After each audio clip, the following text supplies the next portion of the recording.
If you master what we're going to talk about here today with these worksheets, you can feed any system that you want.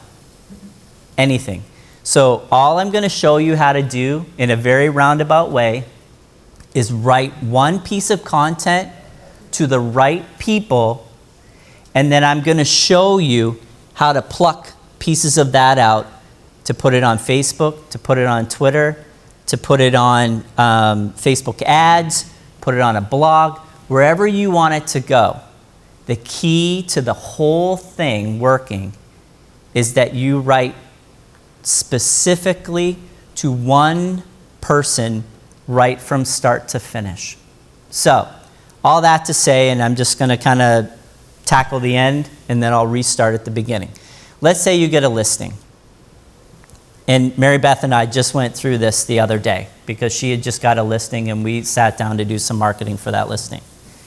Whom is it that is most likely to come and purchase that listing? That is the first thing that you need to think about and the first thing you need to narrow in on. Now, do we always know who it is? Absolutely not. In her case, we sat down to talk about a listing that came up in Colts Neck. At a price point of $500 or $700,000, you can kind of make some assumptions to whom it is that will buy a home that's in the $700,000 range. How can you make those assumptions? Well, you know in order to get a mortgage for $700,000, you got to be making some pretty decent money. And in order to be making that pretty decent money, you're probably in an age over 30.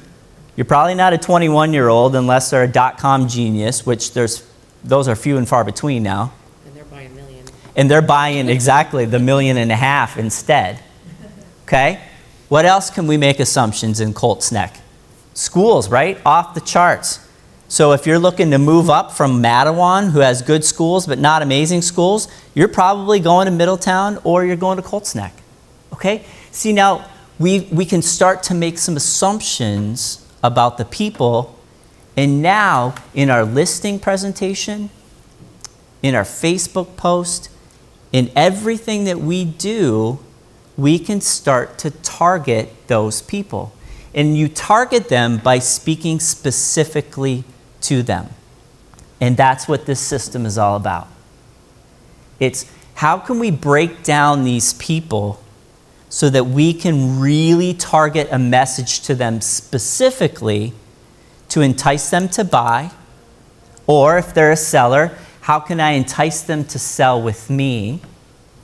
If it's a CMA, how can I get them into my fold so that when they've requested 2 or 3 people to meet with about the value of their home, how can I be so overwhelming to them that they give me the business instead of someone else? And it goes all on down the line. And we'll get into the worksheets, but that's the key. And the reason I put it into a system is very simple. Technology overwhelms 99% of you. Okay? I get texts and phone calls all the time where people are just stressed about the technology. And you know what happens? You open this laptop and all of a sudden you're like, I can't do this. Right? That's why you have this. Paper. All throughout school, what did we use? Paper. Right? Mary Beth says she just loves paper. Okay? And what I've tried to do is boil everything down so that it's fill in the blank. Answer this question, answer that question, answer this question, and at the end, you know what you've got? You've got a listing presentation, you've got a blog post, you've got a Facebook ad, you've got a Twitter post. You have got everything you need from 3 pages of writing that has nothing to do with technology. Now, when you can put it into a system like that, it means that you can use it forever. I even go as far as to say, you know what? Here's the emails that I've created for certain things. Use them. But fill in some of your own blanks. All right? So there's kind of different levels with this system. and this will be the last part I talk about before we go way back to the beginning. The levels that you want to reach in this is first to get the content down on the paper and be able to track where it is and be able to use it as much as possible. The second level is to be able to kind of automate some of that. So, and by that I mean you put the whole system together, and then if someone kind of opts in for something, let's say you send a Facebook ad out for a CMA. Okay, what's the value of your home? Then if they type in their address and press go because they want the value of their home, then all of a sudden you've got emails already in the bank and it shoots it to them automatically.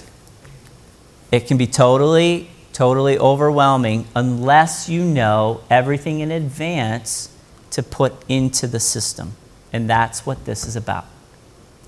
Now, a third level to everything is that you've got a whole system for everything you could possibly think about. This first page. For blogs, for buyers, for CMA, for expireds, for Facebooks, for FSBOs, you name it. Level 3 is, I've done so many of these one time that now I've got this entire real estate marketing system that I can pull from anytime. But it all starts in the same place. One sheet, bless you. One sheet, one content worksheet with 3, maybe 4 pages. That's it. So when you leave today, I guarantee you're going to feel a little overwhelmed. But the only thing I want you to know is this. If you can take the one worksheet I give you that goes from start to finish, no matter what your goal is, whether it's a CMA or a blog post or a Facebook post, if you can take that one sheet and fill it out, you win. Because you'll never struggle again opening up your laptop and going, what do I say? What do I say? This is what it's all about. And it's all fill in the blank. All right? So, it is easy. Let's go to the beginning. I want to get you guys excited. We're going to fill out this worksheet right here. Before we do that, I also want to say there's a couple reasons you may be here. And I want you to decide kind of on a track right now which you want to go. If you want to stay trying to generate leads and income just from real estate, then assume in your mind, I just want to focus on real estate. But some of you are also here because you'd like to maybe start your income stream through your passive income stream through the KW profit share. This is a good thing for you to do this too, all right? And I'm going to kind of tackle both as we go. I've kind of prepared for both tracks. So if you're not really interested in generating leads for real estate, which I don't assume that you would because you're a real estate agent, but if you were just going to be the passive income king or queen, then just shut out the real estate part. Vice versa, if you don't even know what profit share is or passive income from all that, then shut that out too. All right, but we're going to tackle both. The system is the same no matter what, because you're still trying to target people. You're still trying to get people to respond to you. All right? So, without a system, you're always relying on blind luck. Now, can you imagine ever building an amazing business on blind luck? No. But let's face it, not many of us really have a system in place, right? Some of us might. But aren't we just kind of generating income on blind luck right now? I mean, we make our phone calls, but other than that, are we following up with people? Do we have things in place where if they call for a certain reason, we've got an answer for this or that? That's what this is about, okay? I want to have it so that you guys can figure out right from the beginning how you can put a system together so that it's not just luck. All right? You'll never become a millionaire based on luck. Well, some people do, but it's a very fraction of a chance. Okay? Now, if by chance you're here for the KW profit share, this is really the only thing I'm going to talk about because I personally don't know a ton about it, but it's part of this system, so I want you to know what it is. Okay? KW profit share, basically as you recruit people in, and I'll show you on the next slide what it all kind of boils down to, but as you recruit people into Keller Williams, when they do a deal based on a number of different factors, which kind of are mind-blowing really, you end up getting a portion of what that commission is. Now, it doesn't come off of what the agent would normally pull in, and I do have all the figures and how to calculate it and stuff like that, so if you want to sit with me personally, I can walk you through that. But the fact is in the back of your mind, if nothing else, when you come across agents or when you're out there looking for people that are looking for maybe a job switch or something, the KW profit share system is an amazing way to make some additional income every month. Now, if all you did was, recruit one, maybe two agents into the system, every time they close a deal and you end up getting some profit share for the month based on everything that happens it goes through West, right, Beth? Everything. I would encourage you, even if it's just a small amount of money, to take a portion of that and reinvest it into your real estate business in the form of marketing and advertising. All right? If you put that in the back of your mind today, that's how you could literally start to create some additional leads for yourself through real estate, then this will make a lot of sense to you. Your commission checks, depending on whether you have one or way more, could go anywhere from a few dollars to several hundred, possibly thousands of dollars. If you reinvested a portion of that, guess what? You've got your own little advertising system all built in, and all you had to do was start a conversation with the right people, saying the right things. And that's what we're going to learn today. How to find the right people and say the right things to the right people. This is all about getting prepared. All right? But the key here is, because we're in the numbers game, we are, right? As real estate agents, we're totally in the numbers game. I want you to start closing 3% of your list every year to reach $90,000. And I want you to be generating cold leads. People have never met you before, and in 1 year closing 1 to 3% of those as well. If you do that, there is no reason in the world you shouldn't make over $100,000 in real estate. None. None, none, none. But, one big but. It's the bad four-letter word. Work. You've got to work at it. If you just want to wave a magic wand and let it all happen, not going to happen. All of the KW tools that are provided to us, they're amazing tools, but you've got to feed it something. Now, I'm going to prove a point. I was wondering why that was here. Mike, come on up here. Come on. Come on up.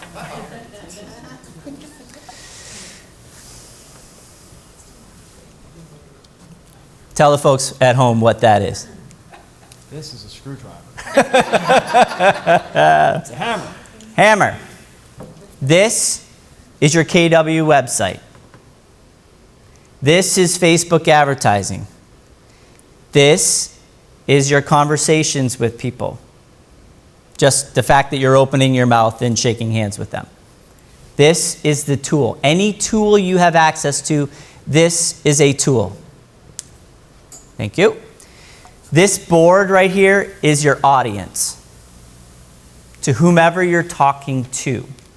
First-time home buyers, CMAs, This is your audience.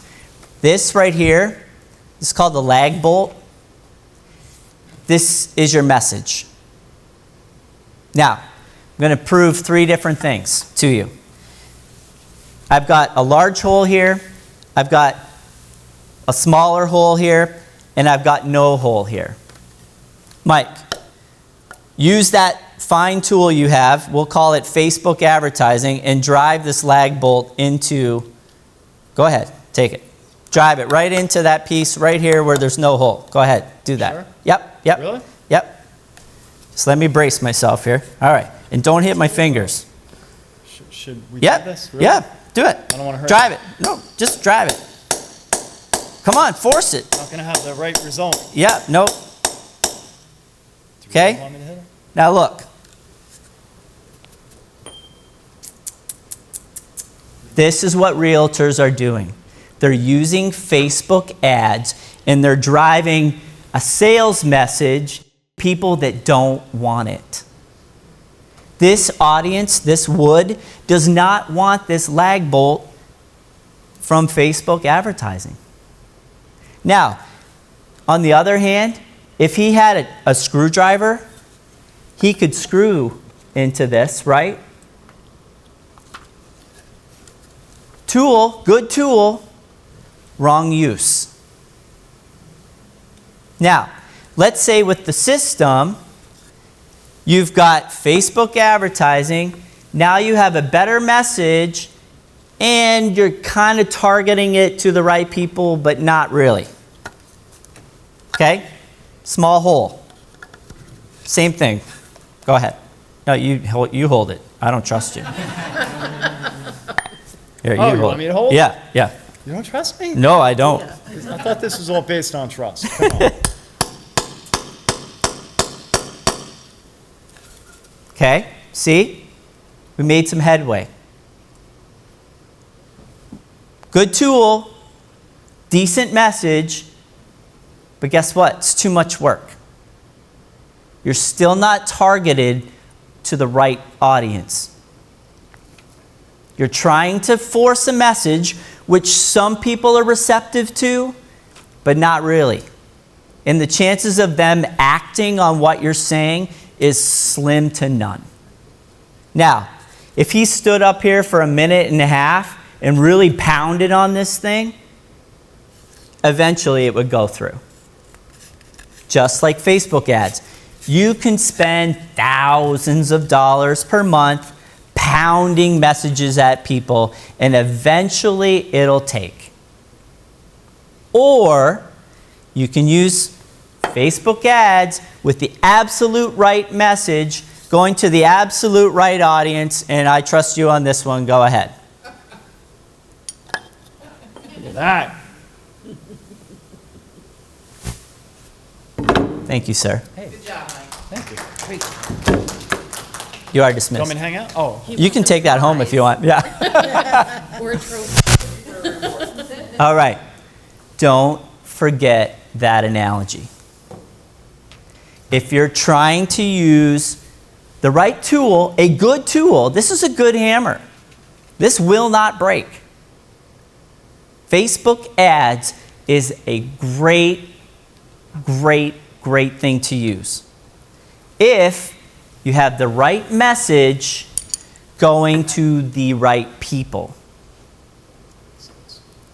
There's nothing wrong with the tool. There's something wrong with the message. Most of the time, there's nothing wrong with the message or the audience. It's the message that's the problem. All right? That's why this system is in place. I'm going to teach you how to build the message so that no matter what, this is going to happen. Okay? It's going to go through.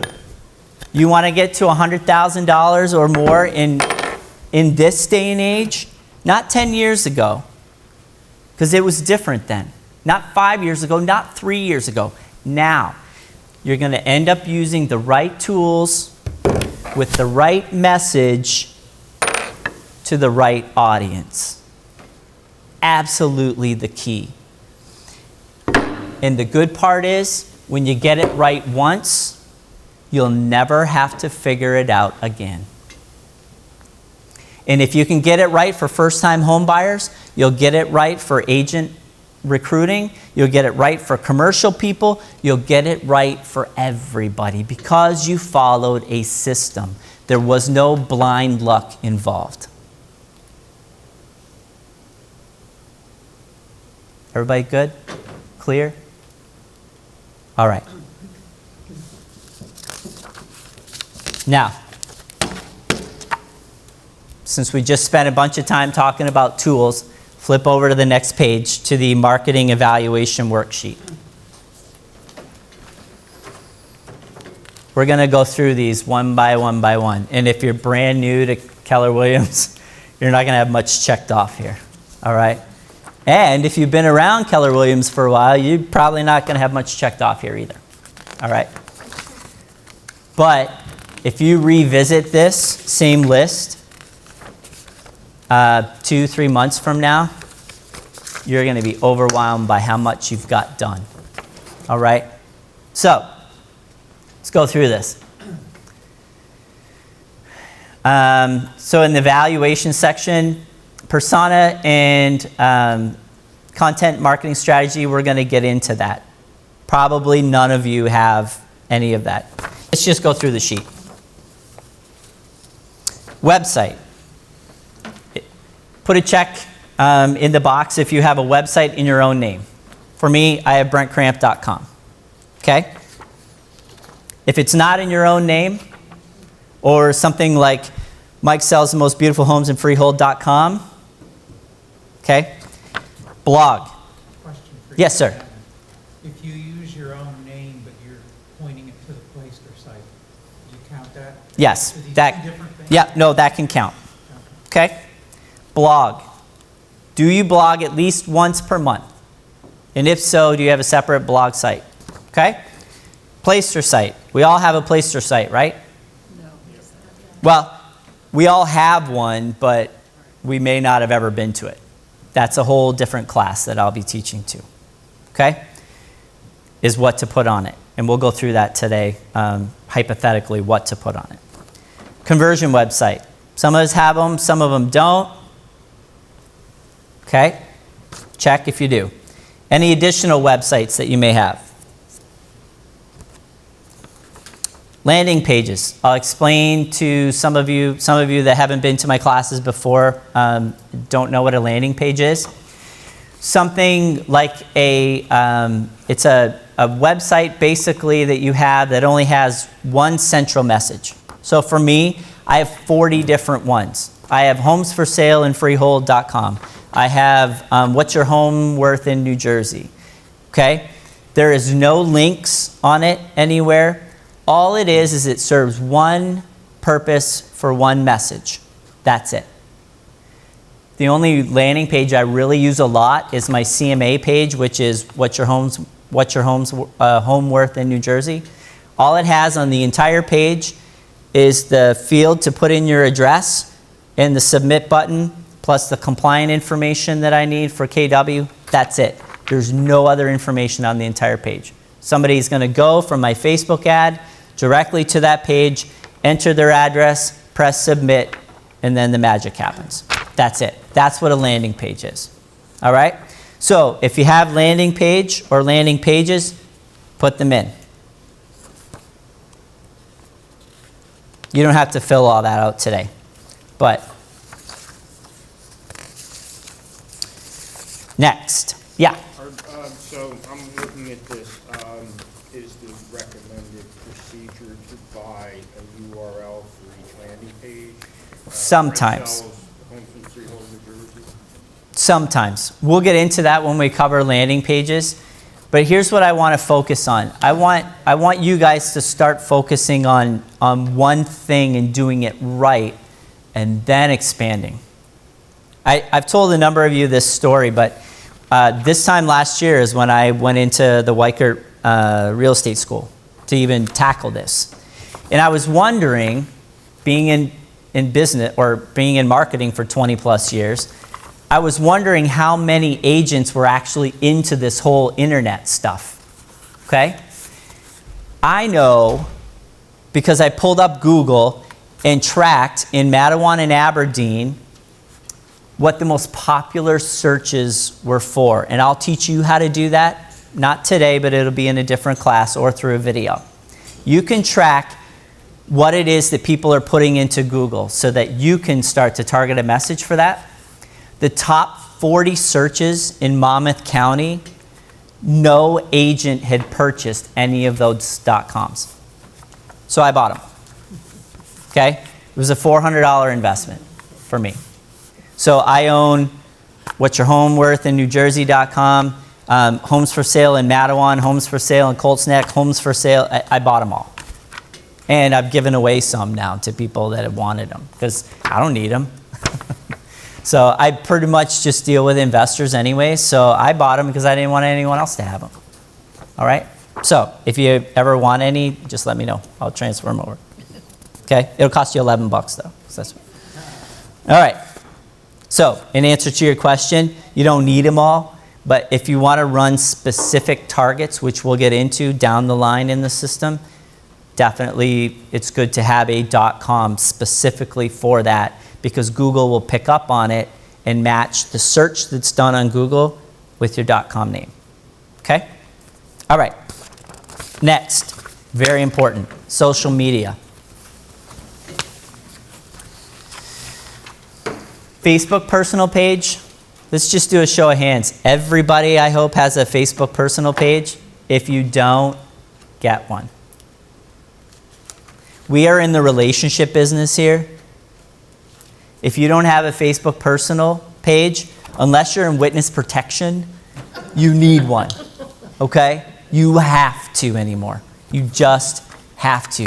Because, and I'll tell you, a year from now, 2 years from now, you'll be nobody if you don't have one. And even if you rarely post stuff on it, it's one of your free things you can do in real estate marketing. All right? A Facebook business page, which is different than your personal page. How many of you have Facebook business page? Good. Good. Okay?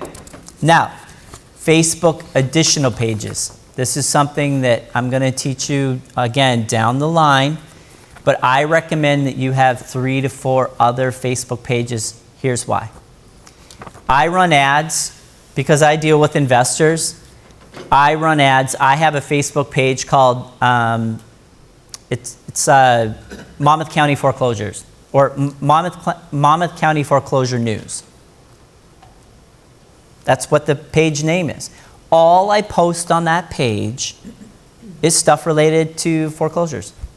And I have a nice little group now of investors that go to that page and just check out whatever's on it. When I run Facebook ads for foreclosures, I run them to that page. Now, from that page, they can link to my other page.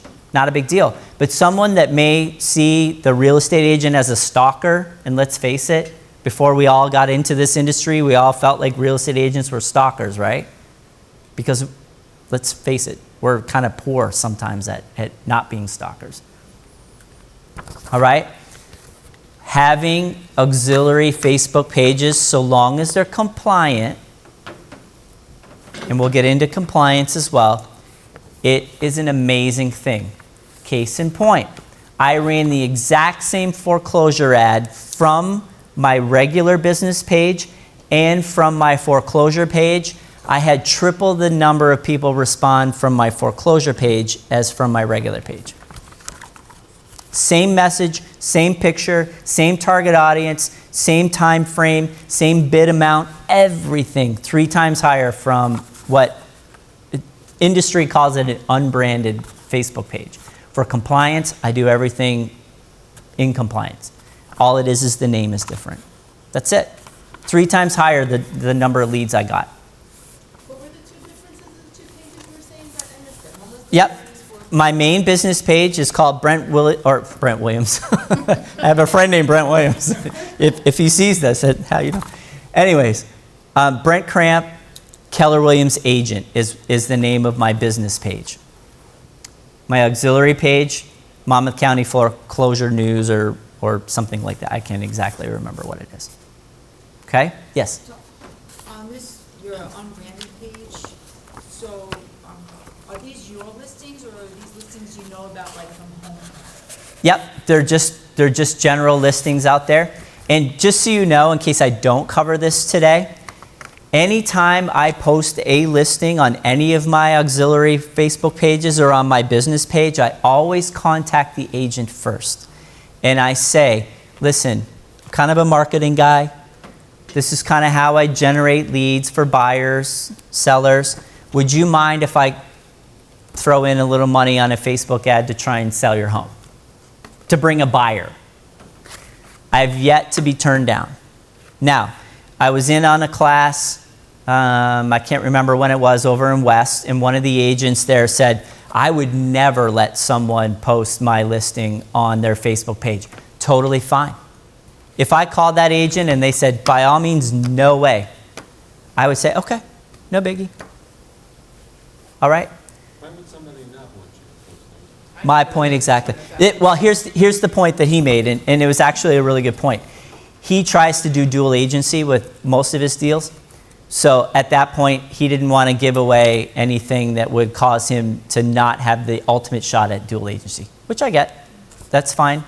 But the fact is if I'm going to pour $10 a day or something into an ad to try and drum up a buyer to sell your property and get the most value for it, why wouldn't I? I wouldn't turn it down if I had a listing for something like that, that's for sure. Okay? Other real estate companies advertising that property anyway. It's out on Zillow, it's out everywhere anyway, so unless you don't put it on the MLS, you know? So either way, that's the rule that I follow, because no one can ever say, oh, he didn't contact me, Sally's not gonna get a phone call and say, somebody's marketing my property without my permission.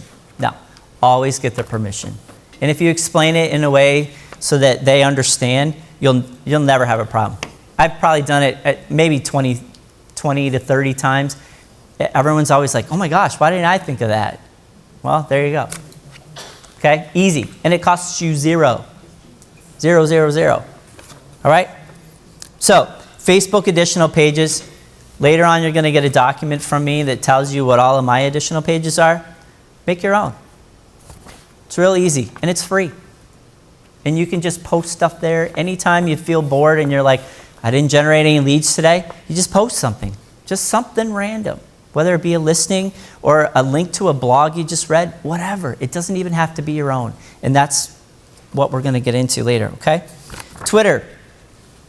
We had a Twitter discussion. Beth has one, has never used it, right? And she finds it kind of creepy, but she's got it, all right? If you got Twitter, well, yeah, exactly.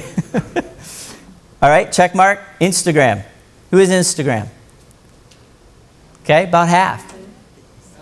All right. Instagram is, mark my words today, by this time next year, we'll all have Instagram. Here's why. Watch the kids. I don't want anymore. It's, Kids will move on to something else and we'll take yes. over Instagram. Did you hear what Mary Beth said? Kids will move on to something else, and Instagram will be taken over by adults, just like Facebook, right? I thought kids already did move on from it and they're on Snapchat now. Yep, Snapchat, all of that, yes. In They're still Snapchat, in- Mary Beth's kid said, don't let me ever catch you on Snapchat. So, all right, here's the thing with Instagram. How many of you have professional photos for your listings? Why wouldn't you post them on Instagram? If nothing else, it's a credibility booster. I received 60 new followers in the last 2 weeks. Perfect. Since I put my picture up. 60 new followers on Instagram by just posting a picture. Real estate companies and people that are in real estate. Exactly. Is your picture up or your listing? No, it's just like personal. Yeah. But here's the thing. You never know who will pan out. And on Instagram, let's say you do a blog, and again, we're going to get into this later, but let's say you do a blog and you've got a picture for that blog. If you post that picture to Instagram with a little title on it that says such and such about this, you know, and we'll talk about headlines in a minute. You post that on Instagram, People can click from that to go to your blog, and guess what happens? They're going to read what you had. Those same people on Instagram, as they're flipping, they might not be on Facebook. And Instagram is less saturated than what Facebook is. And now when you do the ad on Facebook, it asks you if you want to do it on Instagram too. That's right. Facebook bought Instagram, what, a year and a half ago, I think? So now, in your same ad screen, which, again, it's another class, you can do all of that. Okay, let's keep moving. Pinterest, same thing. If you're trying to target females of any sort, Pinterest. LinkedIn. Cool thing I just learned about LinkedIn. You want to gain some email subscribers? You can get every one of your connections from LinkedIn. You can get their email address. Pop it into your contact list. I'm going to show you how to set up ads in Facebook that go to emails. That's your warm list. They already know you. They're going to be attracted to you because they know you. No reason not to get on LinkedIn. If for no other reason, make connections so that you can get the email address and pop the email address into Facebook ads.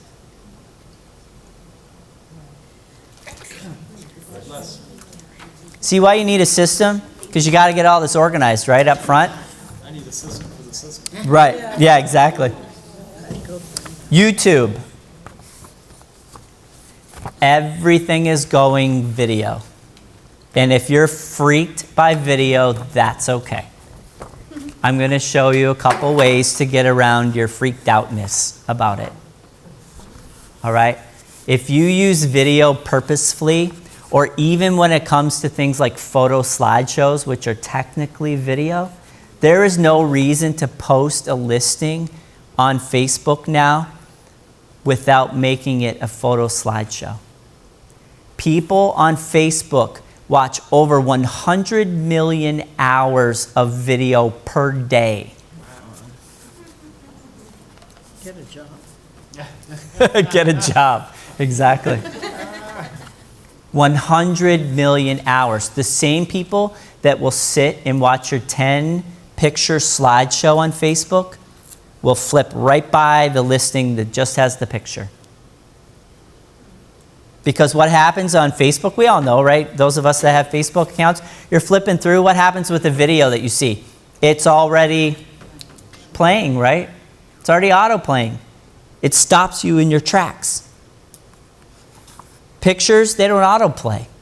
So there's no reason to post on Facebook an ad or anything else for a listing if it's not a photo slideshow. Even if the pictures are terrible, do it anyways. Because you're guaranteed to capture some attention because there's movement involved. Those picture slideshows go up on YouTube. YouTube actually is a very intelligent platform, but it has no idea what's on your video. It can actually transcribe words from your video, but it couldn't tell you if it's cats or Mike running around in his backyard. They don't know. So when you post your listings and you make a slideshow, which part of the concierge program now that you use with Greg and Landmark, who, again, he's sponsoring me to help teach you guys here today and get you into the system. We're going to brand it now to you. It's not going to be under agent marketing anymore. We want you to set up your own YouTube channel so that when we create the marketing that goes with your listings, it's going to go to your YouTube channel. And it's going to be branded to you, and we're going to use what they call tags. And since I'm the one that's doing it, you kind of get the expert putting it all, the information in for you.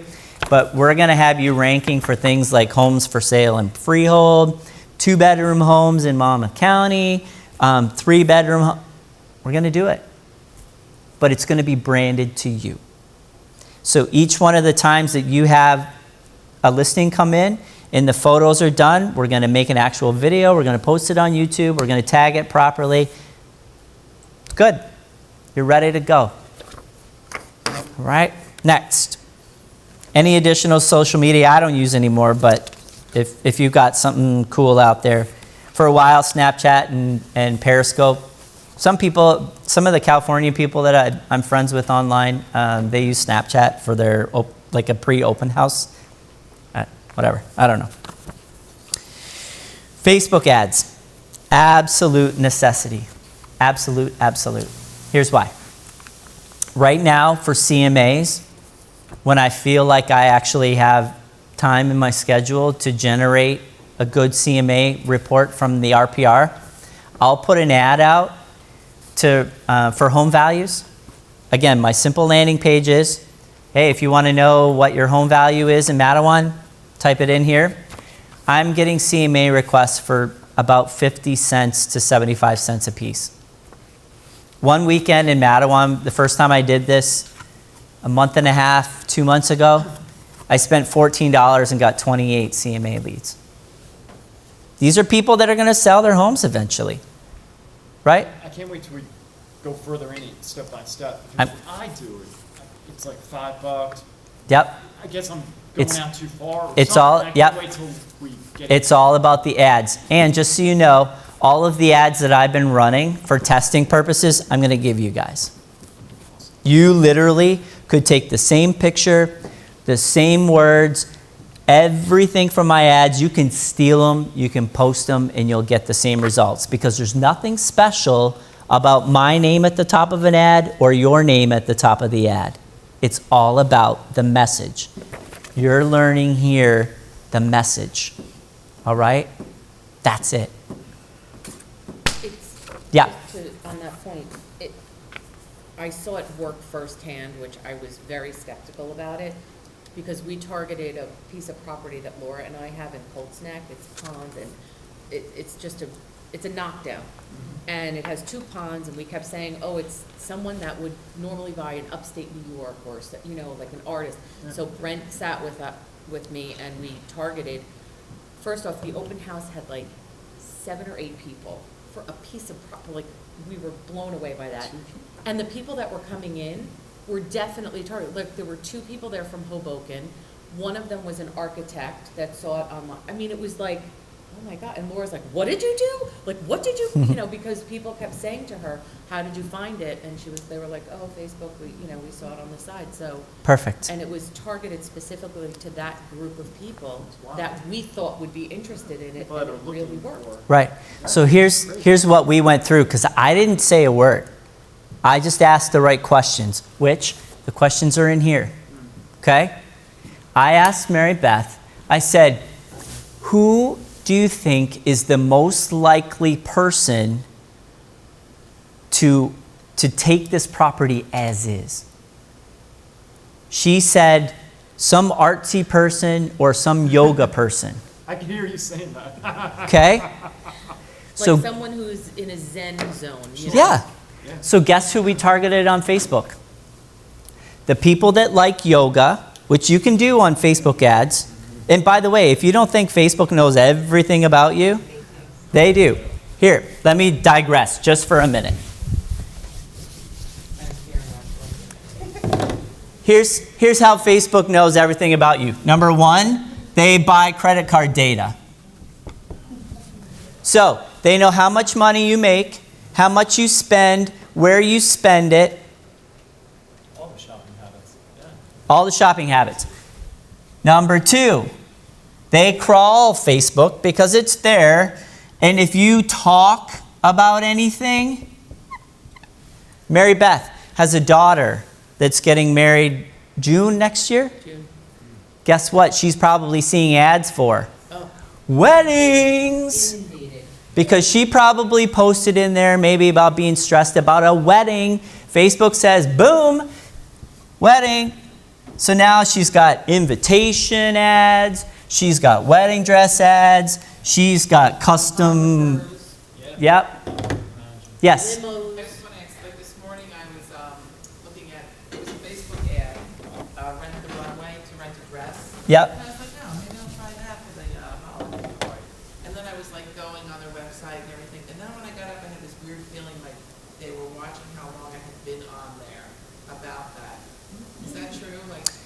They follow you everywhere. Yep. You get pixeled, and this is number 3. You get pixeled on Facebook, and they follow you everywhere because they want to know how it is you tick, where you go, because they promise their advertisers, you included, all of us included, they promise us to give us the best quality leads for the least amount of money. What does being pixeled mean?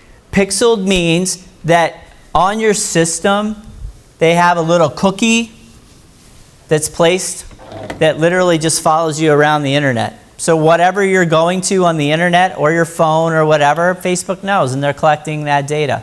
Now, it can freak you out and make you stop, That's what I'm thinking. but Google's doing the same thing, and Yahoo's doing the same Like, if you thing, ever looked at and an airline Pinterest. website and then you go to Facebook and for like, that's all you see now. Yep. Or web, or. And that's called retargeting, and I'm going to teach you how to do that too. It's open to everybody. You could, if you don't want to have that happen, just search under private. Yes. What do you mean search under private? There, I can send you a link to a blog post about it, but yeah, there's a place you can go, and you can actually go to this place, and it's hidden in there, and you can X out certain things that you didn't want Facebook to follow you on. Like, it can show you what you're most interested in. If you're like, oh, I forgot, let's say you had amnesia or something, and you were like, oh, I wonder who I was in my past life, you could go there and Facebook would tell you. So this is a Facebook setting? Yes, and I have a blog. I personally did not write it, but I have a blog saved in my bookmarks that can send people to that. Okay? Here's one last thing. This is a real winner for a generic Facebook targeting option, which we'll get into. They even have a category that you select that says likely to move. They know if you've been talking about moving. Because where are you going if you're going to move? Where's one place you would go? Realtor.com. Realtor. You can target somebody that likes Realtor.com. Where else would you go? Zillow. You can target those that like Zillow. Where else would you go? Trulia. It's my Canadianness. Yep. And where else? Trulia. Yep, Trulia. Right. Moving companies. That's right. Trucks. Rentals. Boxes. Budget. Storage. Avis. Storage. They know. But because they know, you know too. Divorce attorneys. Yeah, divorce attorneys. We're going to talk about, when we get into personas in just a few minutes, we're going to talk about that. How you can target people who are literally down and out. And if you want to be the person that services these people, you can get them. Because the information is there. Yeah. Now, you can also pixel your own website Yep. so that you know who's there and what their interest is. Yep. Part of this system, I'm going to have you guys set up that pixel on your website, and you can literally track people as they go from Facebook to your website, and they'll add them to a list so that when you want to target them, you can do it. And here's the key, and we've got to move on. The key to this is called retargeting. When you do stuff like that, instead of paying 75 cents to $1 for a lead, you're going to pay 10 cents. That's the winner. The foreclosure people that I target online all the time, if they go to the page that I send them to, but they don't sign up, I call it their virtual email. I already have them in my system. I retarget them for pennies on the dollar. Eventually they'll sign up. Almost no fail. Almost. That's the key. And that's how you can win. Remember, the whole reason I took you through the income thing and the leads thing at the beginning, remember, if you had a list of 400 people right now, and you started even 1 week a month advertising on Facebook, and generated, let's say, 30 leads times 12, that's what, 360? 360 new leads you could have. And if you retargeted on top of that, you could times that by 3. And if you remember, we had a deficit of 560 leads. In 1 year, you could recover that entire deficit to get to $90,000. But you got to have a plan. You can't do it without a plan because it's too complicated. All right. Let's skip over some of this because we're spending too much time on it. I get too fired up. Google, how many of you guys have a Gmail account? Google? Good. All the rest of it we'll tackle. Email. How many of you guys use an email service outside of the KW option?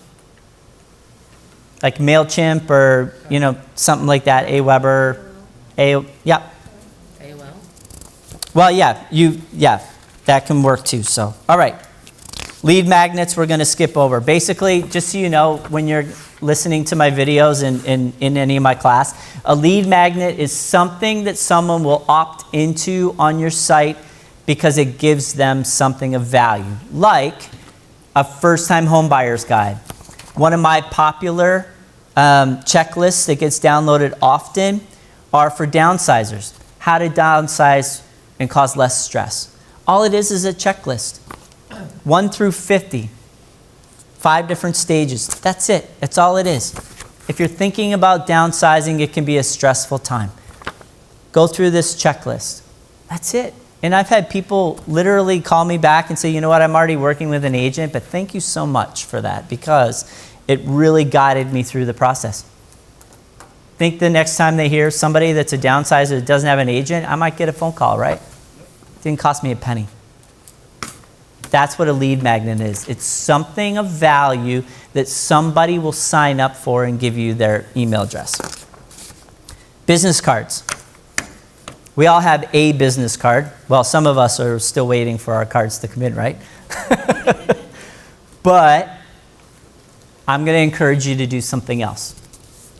The personas, which we're going to get into very soon, because I want the rest of this to be about persona development and content development. The persona you most want to choose, the client you wish the most to work for or work with. I want you to develop a business card that you have in your pocket that will speak directly to them.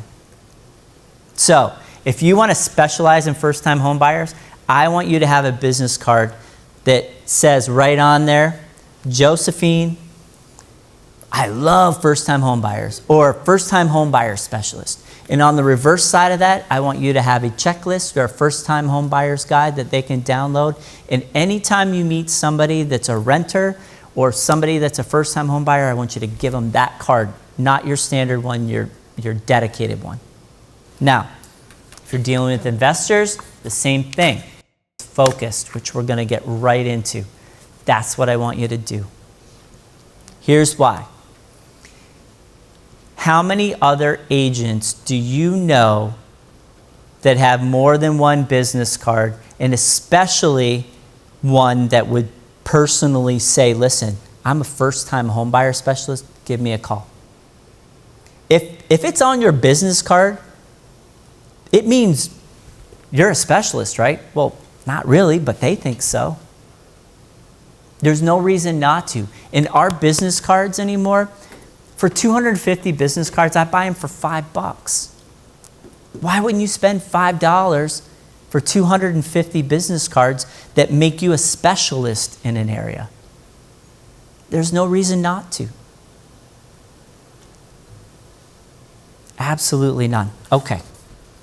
Property listings, we're going to skip all over this. Newsletter, again, we're going to skip over, but we want to make sure we have them. Strategies. I've got strategies already done for you guys. Okay. Let's take a very quick break, very, very, very quick break, because the rest of it, we're going to get into exactly what I wanted to cover today. I want to get into the meat of why we're here today. And it's how to get the message to the right person crafted. There's, I think, 5 or 6 pages that we're going to fill out together today that are the absolute foundation of everything you will do, no matter where you post it, whether it be a blog, whether it be a property listing, whether it be a Facebook ad, no matter what, you can use these 5 to 6 pages on this worksheet. If you fill it out once, you'll never have to do anything more. Okay? I recommend, and I'm going to shoot these out to you in a file, I recommend that you print the paper, close the technology down, and sit there with the 5 or 6 pages and just start filling them out. I do it myself. And listen, I can code websites, I can code e-commerce platforms, I can script all sorts of great, wonderful stuff. I start on paper. Because technology, it just gets to you. It just does, right? Yeah. Okay? Start with paper. Start. Okay. Here's where we're going to go right now. At the top it says Real Estate Client and Persona Selection Worksheet. This is the whole stage of the system. We have people at the top. This is a funnel.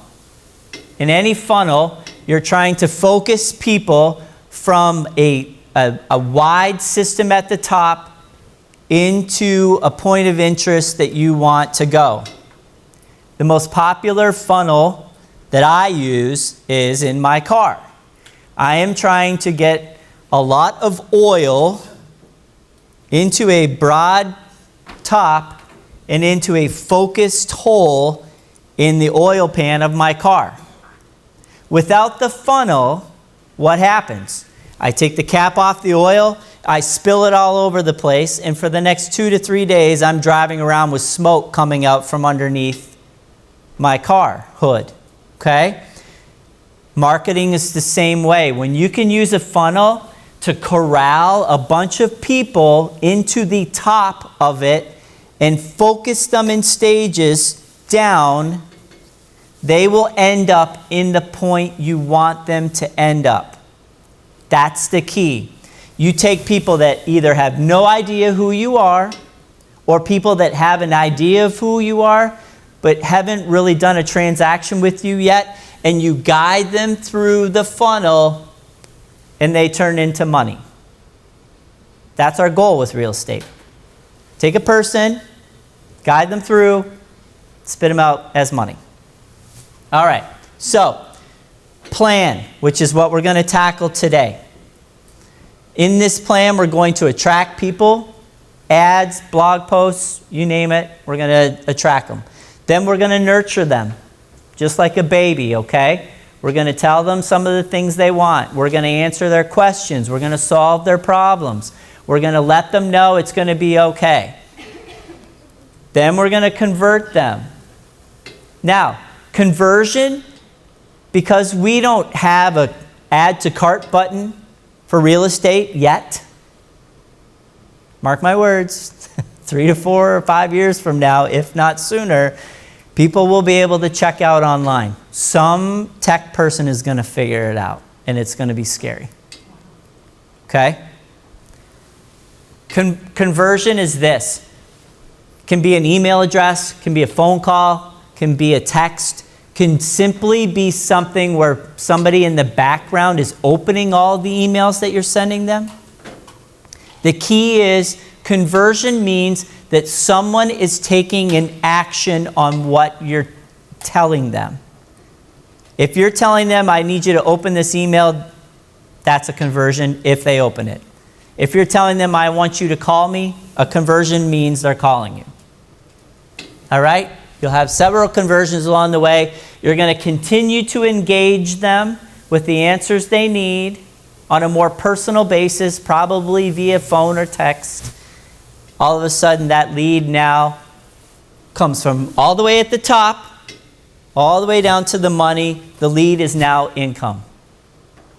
It's an entire process with steps and stages. So, this sheet right here. For today, and the rest of the time that we have together, I want to walk you through this sheet. I want you to pick one person you want to deal with in this top list. So let's go through it.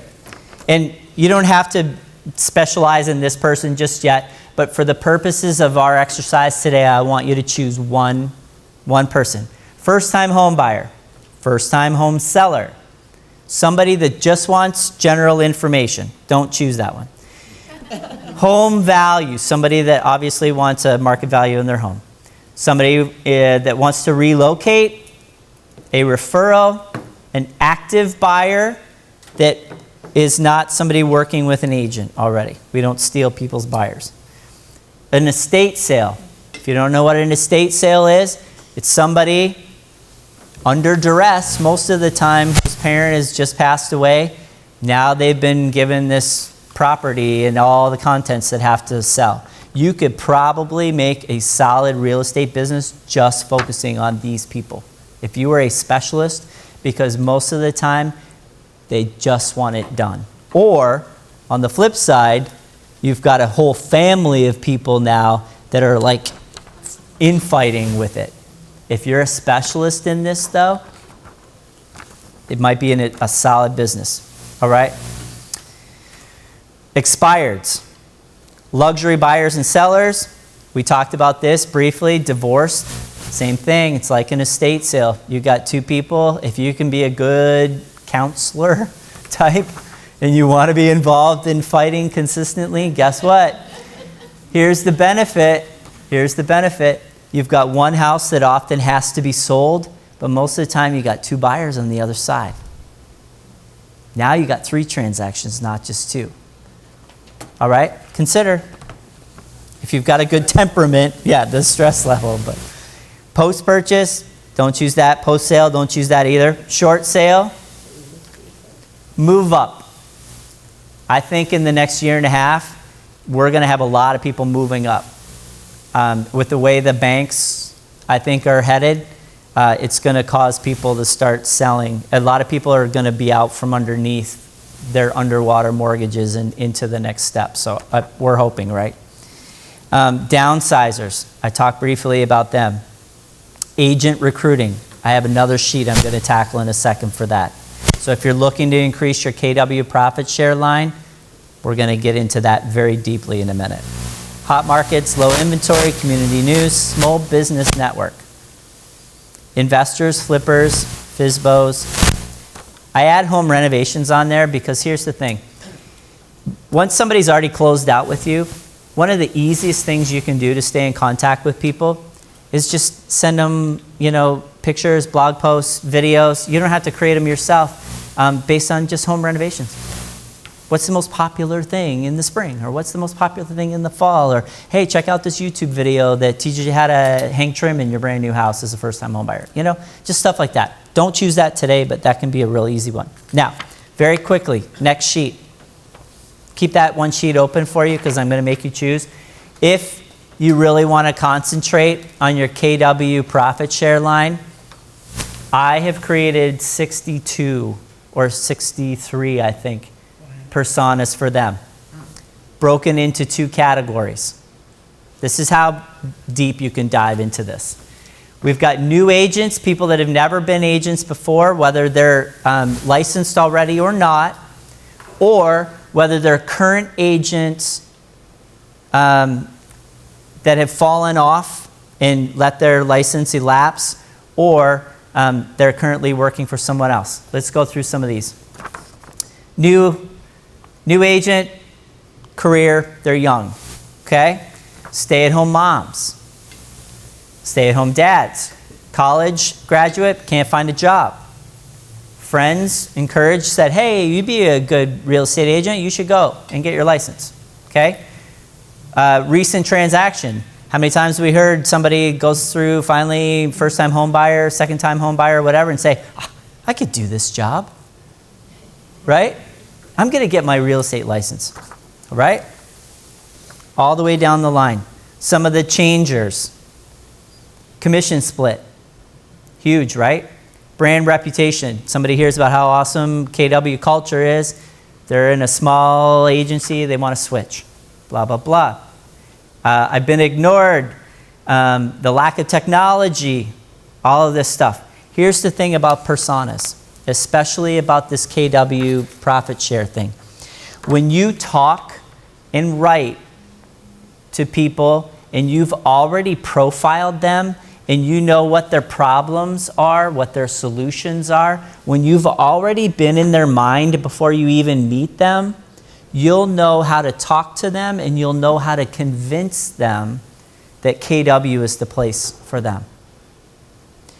All 63 of these came from one meeting that we had at KW. Every single one of these were people that spoke up and said, well, I, and I, and I, and I, all of these. I pressed record on my phone and just let it go. Did you let them know you were recording? No. And if it was any of you, I didn't do it. All of the personas for the recruiting stuff came from people that said, I was a stay-at-home mom, and now it's my time. Yep. I was a stay-at-home dad, now it's my time. Or I need some extra income. Or I needed better technology and somebody told me about this. Or I just recently purchased a home and I thought, oh, it'd be fun to have my real estate license. If I were you in this system, because I think you can handle it, especially those that are sitting in the front row, since you're the smartest, pick one real estate persona to deal with and pick one KW profit line person that you want to try and target. And here's what I want you to do.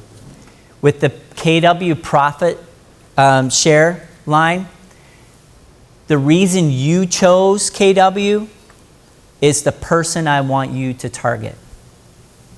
So if you came from another agency for a reason, that's the person I want you to recruit. If you're a new agent and you chose KW for a reason, that's the person I want you to recruit. Because there's no better way. I was in recruiting for 2 years straight out of college. There is no better way for you to recruit anybody than for you to have a personal testimonial in place that said, this is why I chose. This is where I was. This is what I struggled with. This is what I wanted. This is who I chose. I'm going to walk you through every piece of that right here. You'll be surprised when you speak that language how many of these people will be attracted to you. Okay? So, choose one real estate person and choose one profit line person.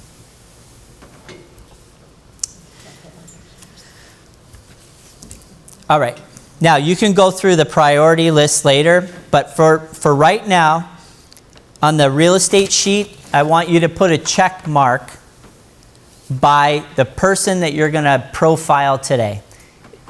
The person you want to work with the most from a real estate perspective, whether it be a first-time home buyer, an active seller, an estate sale person, a divorce, just pick one. It doesn't have to be your be-all, end-all. I just want you to pick one because we need to work this entire system all the way through, and there's a series of worksheets that you got to choose. Even if you have a listing right now, like Mary has a listing right now that's being a little tough to sell, she might want to choose a first-time home buyer or somebody that's most likely to buy that listing. Because what will happen is you may want to attract a certain group of people, but every time you get a listing, you're going to go here and you're going to say, okay, who's the person that's most likely to buy this listing? I'm going to profile them. And you may be dead wrong, and that would be fine, but the fact is, when you open up the first time for an open house and you see the people walking through, you're going to see who it is that's most likely to buy in that price range. And if you're sitting there in that open house and you've got copies of this and you've only got 5 or 6 people walking through, you could profile every single person that walks through that open house in between when they're there. And you've got an incredible bit of information right there in front of you. Okay? Now, let's go to the next sheet.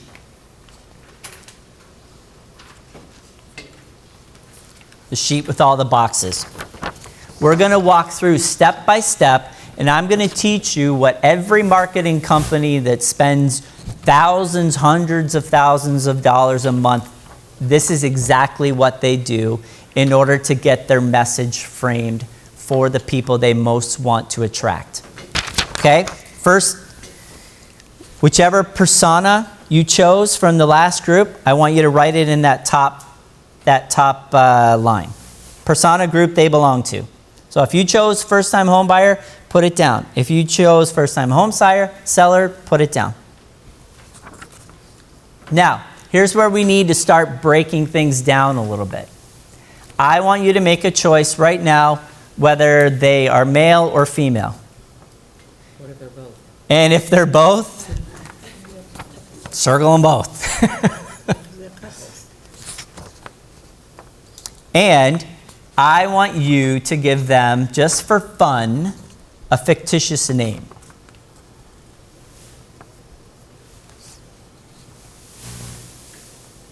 And the reason I want you to give them a fictitious name is because I want you to start to immediately associate them not as this entity, but as a real person. And when you give someone a name, they're a real person. They're no longer, hey buddy, they're, hey Joanne. Okay?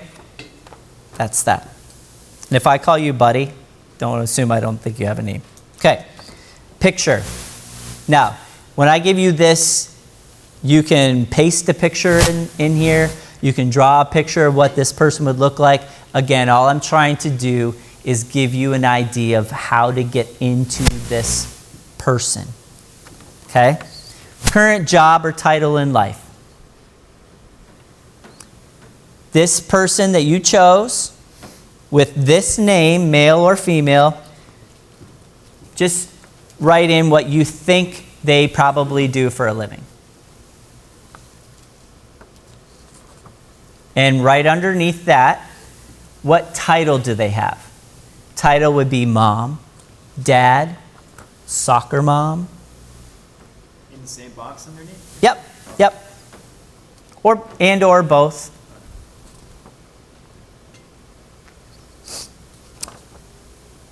In the demographic information, I want you to estimate, and again, you can think about it, especially if you're on a property listing. One of the best exercises you can go through with your mortgage guy is to sit down and say, if I were to buy a $350,000 home, putting 20% down, what would my income have to show? And before you sit down to profile whom it is you want to market to, make sure you know approximately how much income they'd have to pull in order to qualify for that. You can actually do it on Zillow and Trulia and all of those sites. You can plug in, if you were to buy this home, how much it would cost you with 20% down, and they'll tell you what the income has to be. That's huge. Because when you go to Facebook ads later, guess what they're going to ask you for? They're going to ask you, hey, if you really want to target this, put in the income range. They already know. Facebook knows what the income is because they know your credit card information. So they know you told your credit card how much you earn per year, and that's what your credit limit is at. It's easy for them. They're just giving you the opportunity. Ethnicity. Now, we all know under compliance and ethics, we're not to profile people based on ethnicity. So in Facebook ads, I don't recommend you choose African American or white or Spanish or anything like that. I don't recommend that in any slight way. But there are certain people that want to be talked to a certain way. I'm not sure if you remember, but if you attended early on, for me, it was probably maybe January, February, there was a panel of 5 ladies that sat up front at Keller Williams, all from different ethnicities, that walked through how their specific ethnicity liked to be spoken to, and which direction they like their homes to face and stuff like that. That's huge. There are certain communities, hold on, I'll get to you, Paul, in a second. There are certain communities in our area, in Monmouth and Ocean County, that have concentrations of one ethnicity over another. It's important to know what the ethnicity is, even if you're not profiling them. It's important to know. Yes, sir. I just read this in today's news. That happened, HUD found out about it. Yes. So Facebook just removed the ability for realtors to be able to select that. Yes, and I read that too. It was about 3-4 weeks ago, and they were working together on that. So yes, by all means. Because we all know about steering, right, from our tests that we just took? Yeah, you can't steer people in. But we also know the reality of the situation is different ethnicities congregate in certain areas. You don't use that information, but you know it's a reality. You just have to walk through a subdivision, you know. Okay? Write it down. Educational background.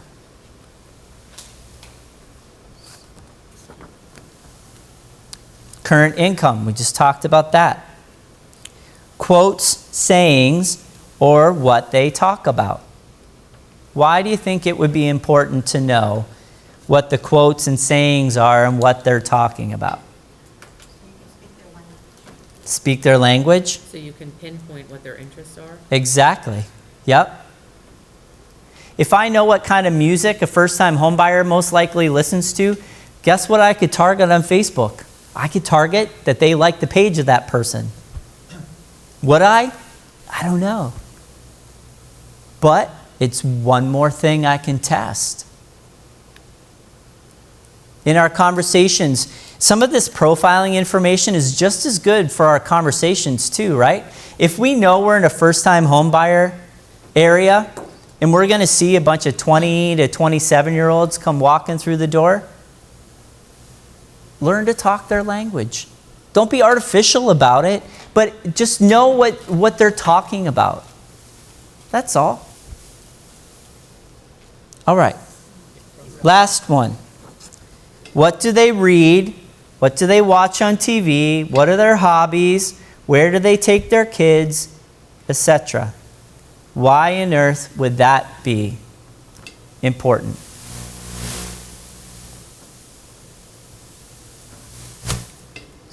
Pages that correspond to those things? Absolutely, pages. Good answer, Angela. Also, Somebody doesn't have Facebook. the pages on Facebook you can target. But here's the other thing. Let's say you have a property listing right in the hub of Hoboken. You know who the people that are going to buy in Hoboken, what do they want? They want restaurants. They want sushi restaurants. They want the clubs. They want the fitness clubs. They're probably the up-and-comings that work in the city. There is no reason for you in a listing description or in a conversation or an ad to target, if you were in Hoboken, to target anybody else. And instead of saying how this is a lovely 3-bedroom home, just say it's close to this restaurant. It's close to that restaurant. It's 5 minutes from, and you have to be careful with compliance. You can't say walking to or anything, because then you'll offend the people that can't walk. Okay? Here's the thing though. When you can profile people, you can advertise to them, you can make your listings more specific. Colts Neck. We know in Colts Neck the people that came walking through the open house doors were 30 to 40, and they all wanted better schools. They wanted a little more space.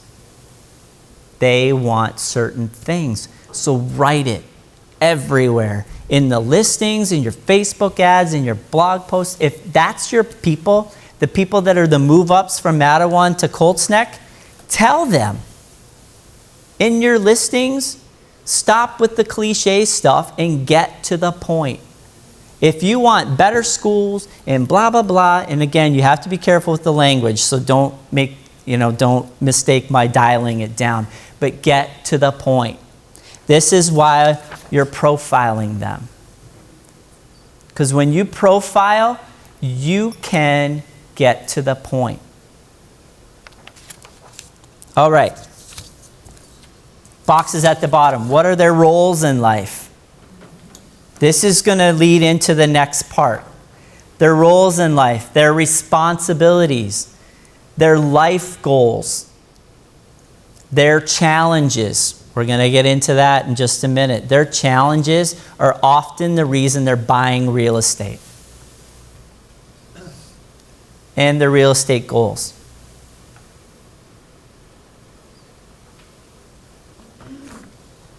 Write something brief in each one of those, and then we're going to move on. I have a question. Yes. I have a listing that has been sitting for about just over 2 months, which to me is too long. It's a beautiful home, move-in ready. So just doing this exercise, I'm kind of thinking of changing my description around it and just say that. Yes. Move-in ready, everything done. I have that, but at the end, Yes. but because it's a home for move-up buyers, basically, I'm kind of thinking about that already. Absolutely. And we're going to get into this when we talk about headlines and things like that. You could easily say, are you looking to move up? Need more space? Anything that's a question should always be a lead-in my opinion, for a listing. And then we're going to get right into this right next. This next couple pages is going to change that listing for you. I promise you.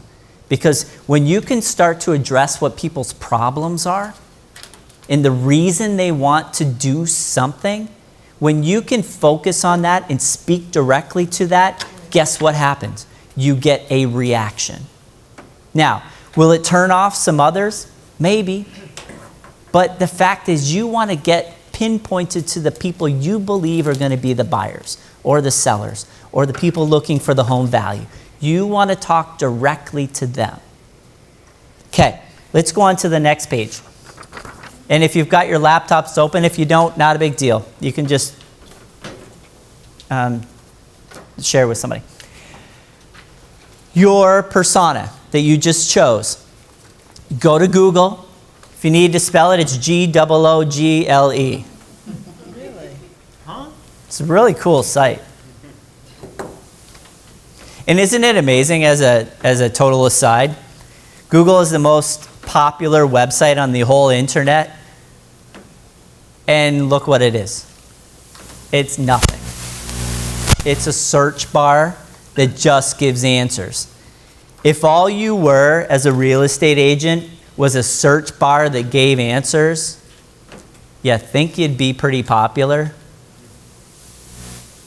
Because, and that's this whole system is, people have a problem, they want a solution, and they're willing to pay whomever can give them the answer to that problem. That's you. And just like your, Angela, right? Just like your listing, if you can say what their biggest problem is, and we're going to get into this, tell them what their problem is, tell them how you're going to solve it, and then start giving the reasons. That's the people you're going to attract. And if it's been sitting there 2 months, you haven't attracted those people to that listing yet. Right. All right? Now, so Google, whoever your persona is, type in something like questions of first-time home buyers, or how to get, or what's my house worth, or whoever it is you chose. And whatever the first couple options are, I want you to write it in the space above. Want us to write, Brent? What I want you to write in that top part is what Google has said is the first 1, 2, and 3 things that kind of come up. And you can do this at home, I'm writing too. this, I'm not typing. I'm so Yeah, no, yeah. Just in the, I have 5 lines included there. Just whatever somebody would type in. pertaining to what? Your persona. Like, just type in whatever the name of the persona is. Downsizer. Yeah. So. Just type in something. If you're doing downsizers, type in questions for people looking to downsize or something like that. Mistakes, Yeah, first time. anything related to a downsizer. Okay. So here's the key to this. So that you don't have to try and figure it out on your own, let Google tell you. Because they track, through their algorithms, they track everything that people type into Google. They will tell you what the most popular things are. Now, type in, if you didn't already, type in, even for first-time home buyers, first-time home buyer questions. Or if you're using downsizers, type in downsizer questions. Now, chances are you're going to see an article or several that will say things to consider before buying your first home. Or, yep, okay. What I want you to do on the next 5 lines is I want you to tell, or I want Google to tell you what 5 problems are that are associated with your persona. And if Google's not telling you, click on an article and let the article tell you. So if the article starts out with the 10 things that are problems for first-time home buyers, or the top 10 downsizer mistakes, or something like that, something that gives you a list up to 5, click on. And if you're doing agents for profit share or something like that, do something like the top reasons agents leave their agency or something like that.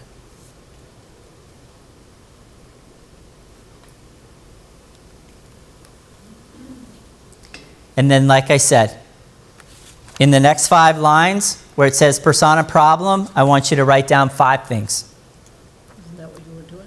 Yep, no, you're doing it. Yep, you're good. So as you're finishing this part,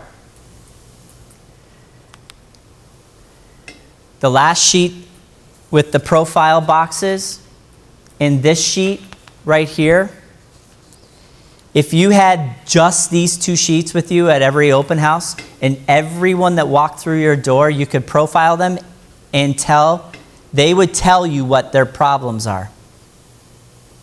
They do. They volunteer the information almost every time, right? Why? Or you can prompt them. Ask them, so why is it that you're moving? I want better schools. Problem. I want better schools. Problem. I need more space. Problem. I want to move to somewhere nicer, but I'm not sure if I can afford it. Problem.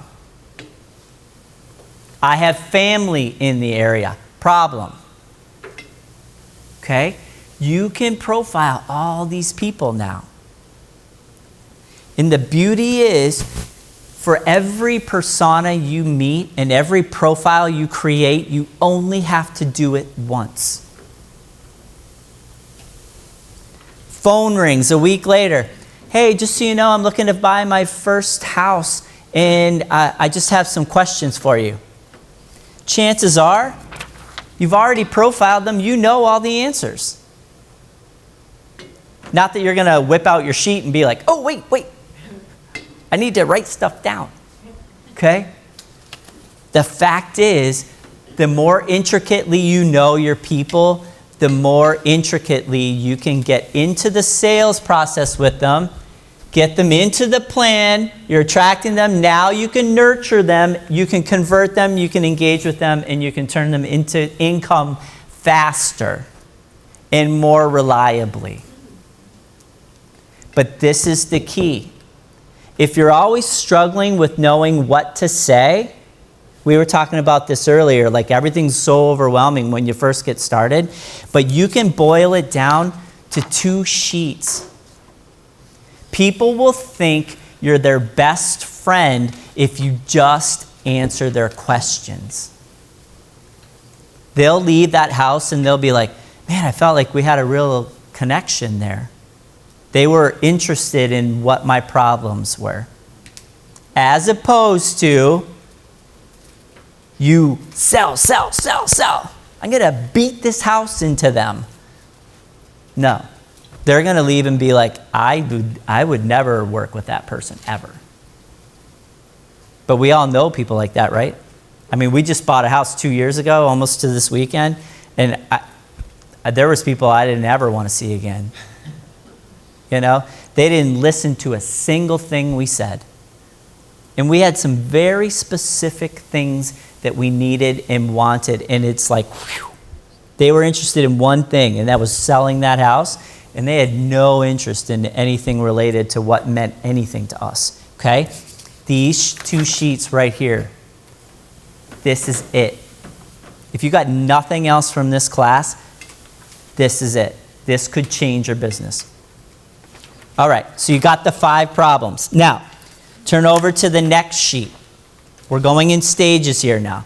Next sheet. I want you to pick one of those problems, whether it be the top one or any of those that you choose, and I want you to write it on the top line. So off of the previous sheet, choose one problem and write it on the top line of this next sheet.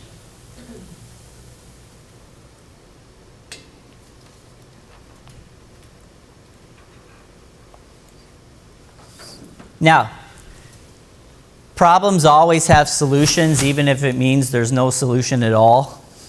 Okay? That's at least a solution. Now, what we want to be able to do, though, is take it one step further. And it'll all make sense when we start pulling content together. But we want to know, related to that problem, what is their biggest pain or frustration? So, let's say it's a buyer that's coming and they want to move close to family. What's the pain or frustration related to that? It could be, my husband doesn't like my family. Okay? It could be, we want to move close to family, but the schools aren't very good. Okay? So take that biggest problem that they have and start thinking about what it is about that problem that keeps them awake at night. Right? Think in your mind, dive in a little deep. This is where it starts getting complicated until you've gone through this process a number of times. Because you're really trying to understand what it is. And one of the best exercises you can do at this point is to say, if I was this person and I had this problem, what would keep me awake at night? What are all the decisions I'd have to make, all the struggles that I have? If you're doing something like first-time home buyers, maybe mom and dad are a little like... helicopterish. Yeah, and you feel like maybe it's their decision, not yours. Maybe they're gifting you some money for down payment, and now you feel like you've got to choose the house they want, not the one you want. Okay? See, you could come up with 10 to 15 things related to one problem. Okay? All right, let's move on to the next. Now, what is their desired outcome? If Aladdin came out of the genie lamp and said, boom, you can have one wish, and it is, what would they want? If it's to move or to sell, but even dive deeper than that. If it's to move, to where? For what amount? I mean, give the utopian scenario. I'm a seller. What do I want? I want a bidding war, right? And I want to list at $500,000 even though it's worth $450, and I want $600 to come in. Okay? Said every seller. Every seller, everywhere. Okay. That's the resolution. Now, when you know their biggest problem, and what they want, it's up to you now to form how you can either try and get them there or educate them out of that utopian craziness. But you're already further ahead than you would have been if you didn't have this already, because you wouldn't have been thinking about it. All right, let's move on. Your persona, related to this problem, what do they have? Tangibly, okay? Let's say we're talking about somebody that's a move-up. They have a small house. They probably have a family. They probably have a house that needs work. They probably have endless projects. Okay, what do they have before the resolution? Because the resolution is, I'm going to live in Colts Neck with the best homes in a move-in ready house. Okay, so what do I have that's causing me this pain and frustration that I have to do something? What do I have tangibly? We're going to get into the emotional state in a second. On that same line, if it's a negative before the resolution, when it's all solved, what do they have after the resolution? Okay, need more space? Have more space. Need less projects? Have no projects. These are tangible things. And it's okay if you're stuck. Just keep barreling through a little bit. Because when you get home, you're going to go back to this and be like, oh, I should have added that. Oh, now I get it. Okay? Because it's a new concept, it might be a little muddy. All right, let's move to the next one. This one's a little easier. What do they feel in relation to their problem? Let's take the move up again. I feel frustrated. I'm always yelling at my kids. I'm always telling them to clean up. I seem like the bad guy. I can never go to bed because I feel like the projects are never done. I have a 45-minute commute to work when I wish I had 15. How do they feel before the resolution? And again, on the flip side, after, in this utopian genie, magic wand resolution, how do they feel after? I finally don't have to yell at my kids because we have a basement. I'm no longer the bad guy. I now have a 15-minute commute, so I feel like I can spend more time with my family. If you're doing agents, I no longer feel like the manager's stealing all my leads or that top agent gets all the leads. I feel like I'm equal now at Keller Williams. I no longer have 50% commission when I should be making 70, and when I cap, I make 100. So I no longer have to feel like I'm working for too little when I could be working for more. Feel, feel, feel. This is all about feeling.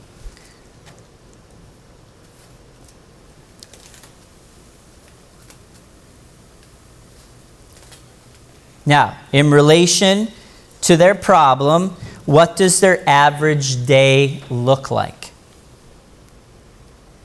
Let's say they need more space. What happens when people need more space? Messy house, they're always cleaning and cluttering. Exactly. So what do you spend most of your time doing? Cleaning, because the clutter drives you crazy. What does their average day look like? I need a shorter commute. I'm spending too much time in the car. And I have to listen to the same dumb songs on top 40 radio that play over and over and over. I have to spend too much money on my car getting it fixed. Blah, blah, blah. And then after the resolution, I no longer feel like I'm cleaning all the time. I no longer feel like I'm replacing my brakes and tires every 4 months. I'm no longer worried about the gas tax. Okay? Last, what questions do I have related to my problem? I really want to move to Colts Neck. What do I have to qualify for? Mortgage. Right? What are the schools like? How dense is the population in the subdivision? Are there kids? There's a ton of questions. Agents that want to move to Keller Williams. I have deals in process. How is that going to get fixed? I've got my license. How does that happen? Blah, blah, blah. I've got questions. After the resolution, you've answered their questions. They no longer have those questions.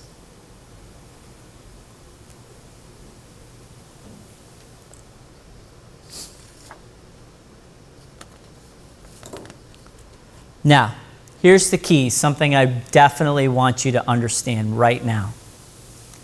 In this entire process, think about it in this context. I want you to be the guide in this story that we're creating, okay? Think, how many of you have seen The Karate Kid? It's the best example ever, right? In almost every other movie that has a hero, it follows the same script. And we need to follow the same script too. Here's the thing.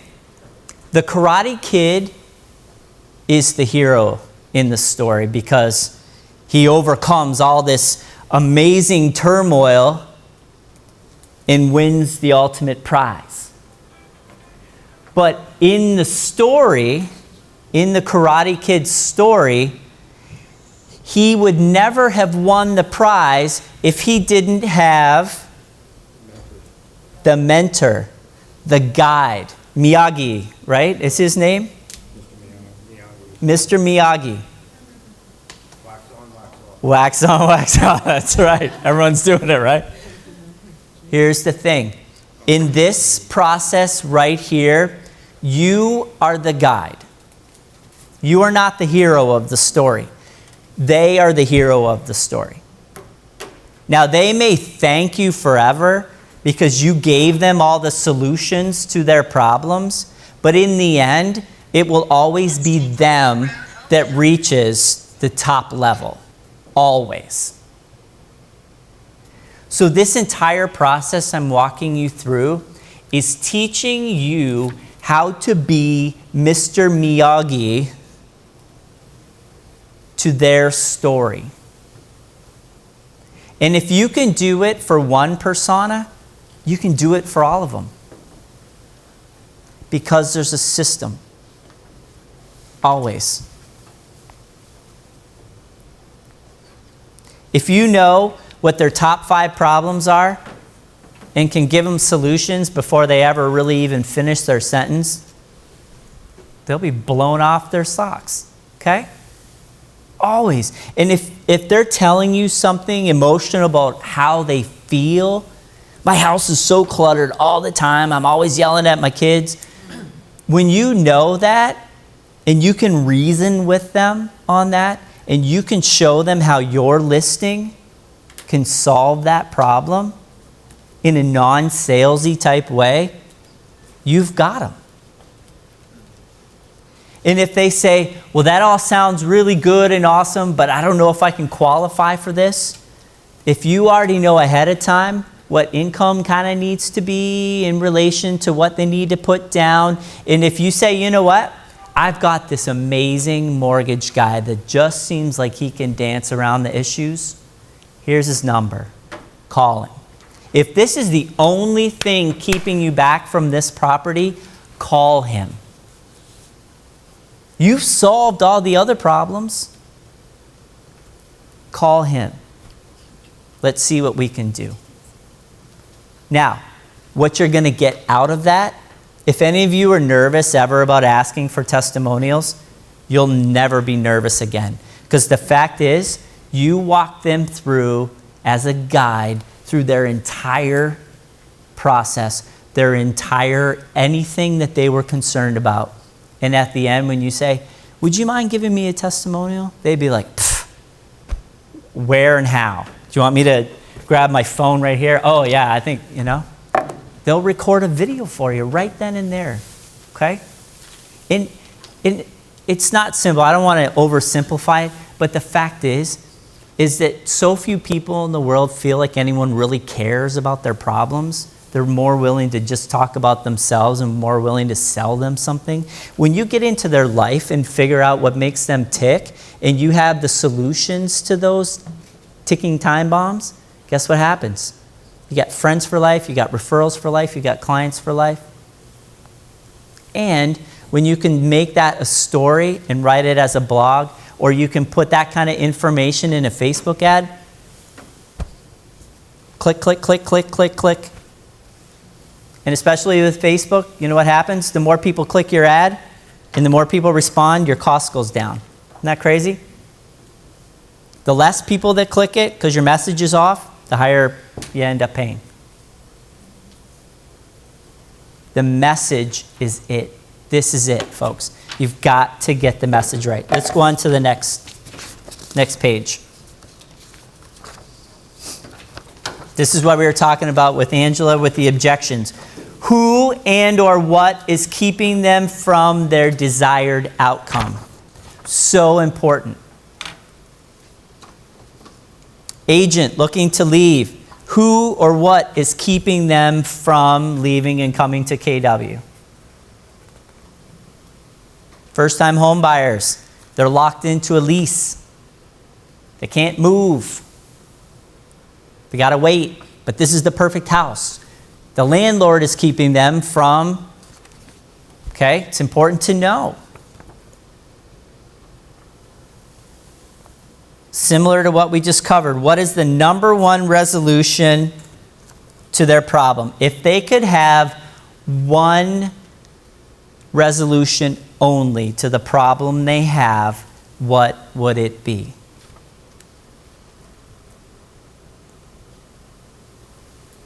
And in reference to Angela's comment about the property that is not, she needs to change the listing, you lead with the problem as a question, and then you answer it. You give them the resolution. Boom, right there.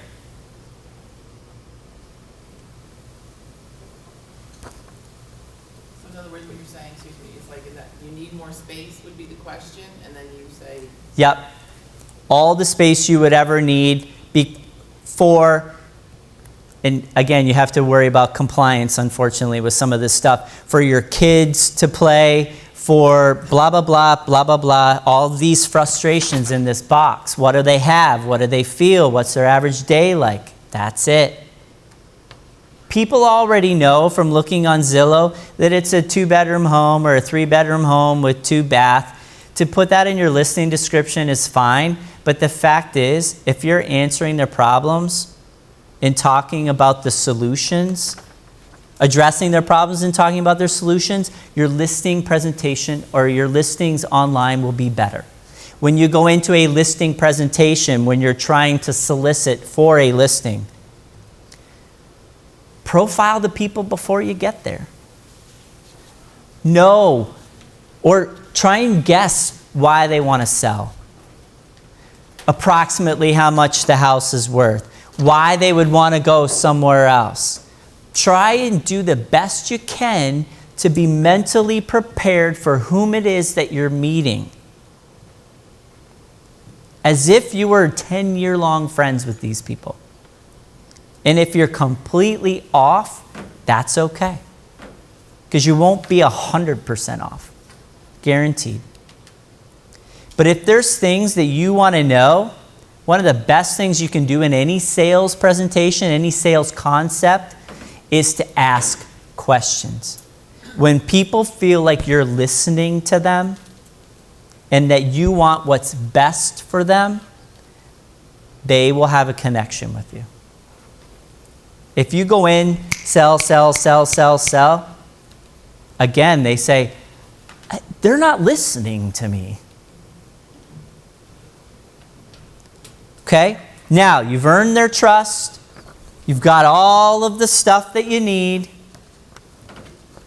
Why is it, last line, why do they need you to guide them? Because we're awesome. Because you're awesome. Because you have the answers. Because you have the answers. This is where you put in your piece about your credibility. Now, for those of you that have never sold or purchased a property before, if you're going after some sort of thing, you have to get emotional at this point with them and say,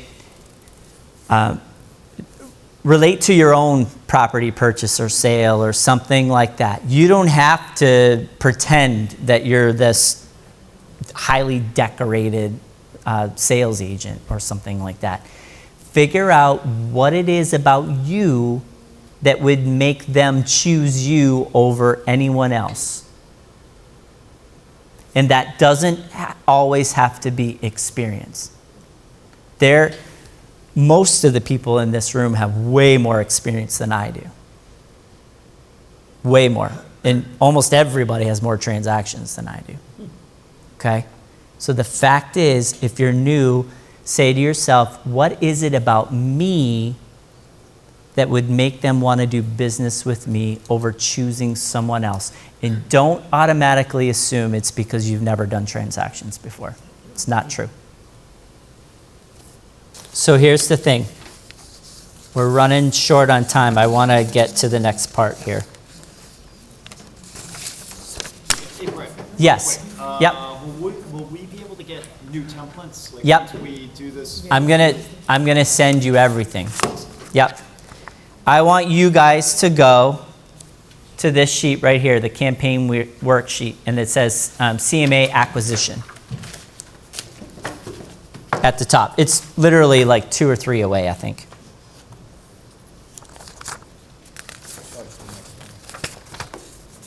Yeah. Oh, you know what? Before we do that, go another 4 pages deep. And at the top, it'll say full content and conversion sequence planner. Okay. This is the sheet right here. It's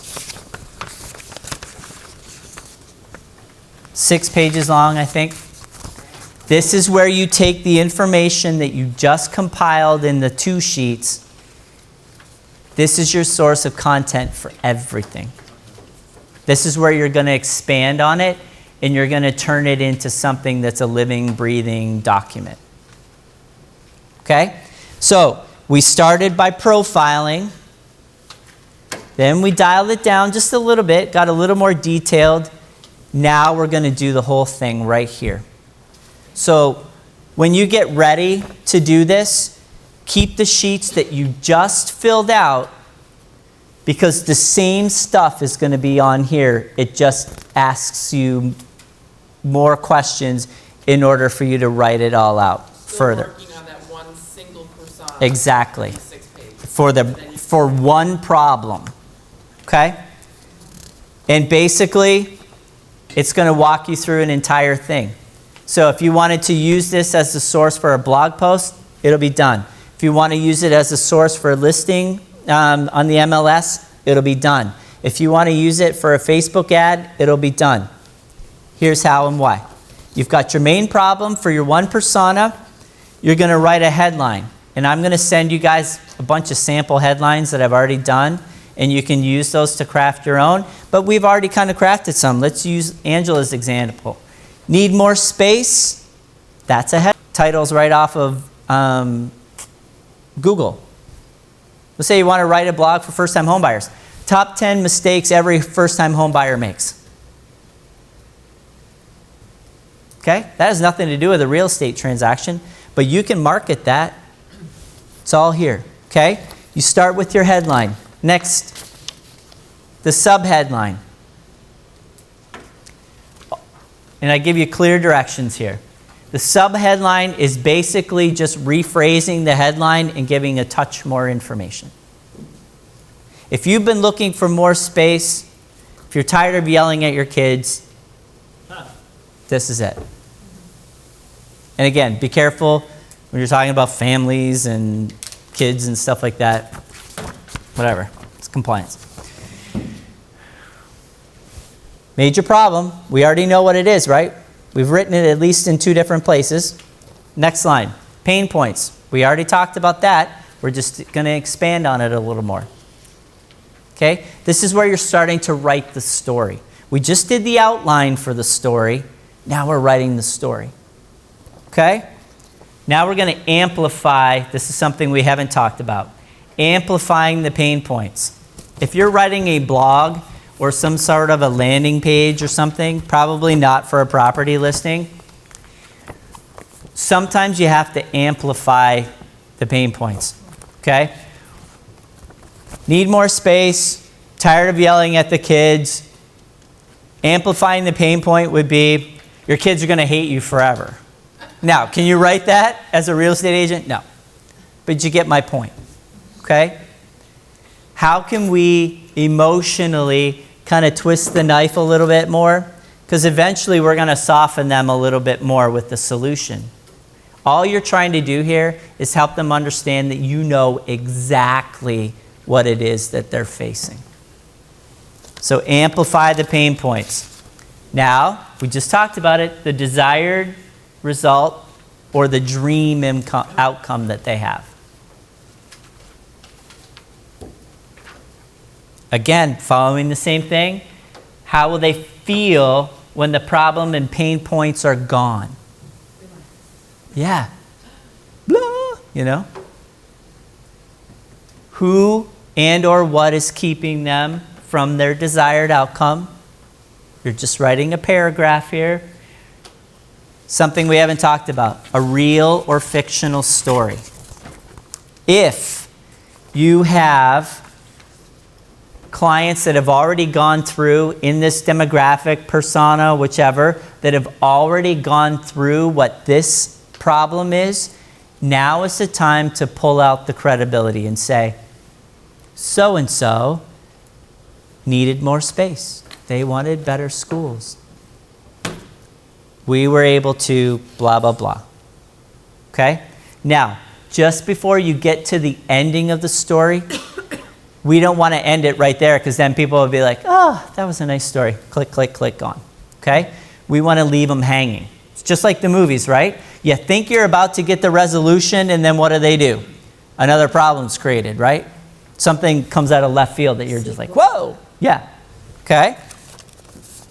So, talk about the story. And if you don't have a real story, borrow one from someone else and just say, we had a friend, something like that. Don't make stuff up.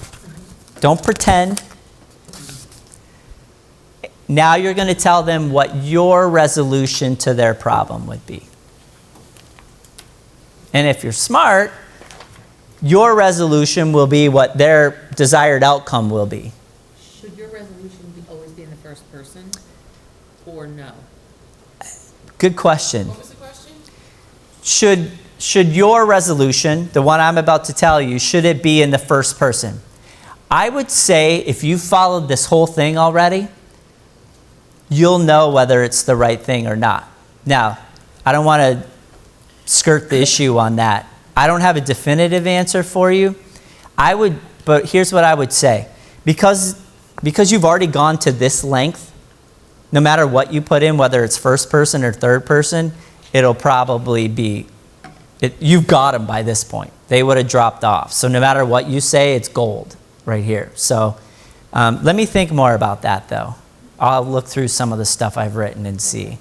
That's a really good question.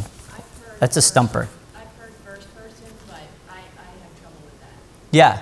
Well, Especially I'm about always- myself. Right. But I've heard through other classes that you want to speak directly to and engage. Right. in reading it, and, like a conversation.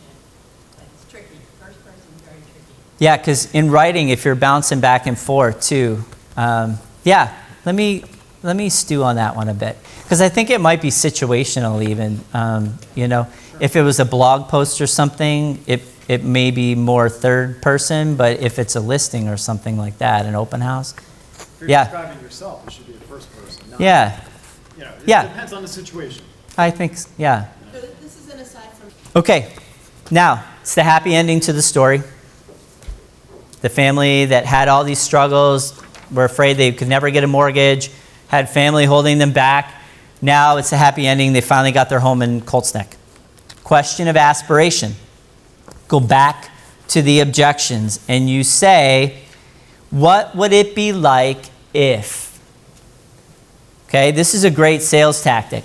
What would it be like if mom and dad finally let you have the home you wanted? What would it be like if mortgage was not, that you could be approved for the mortgage? What would it be like if you could have the most wonderful schools in Monmouth County? Because now you've gotten to the resolution.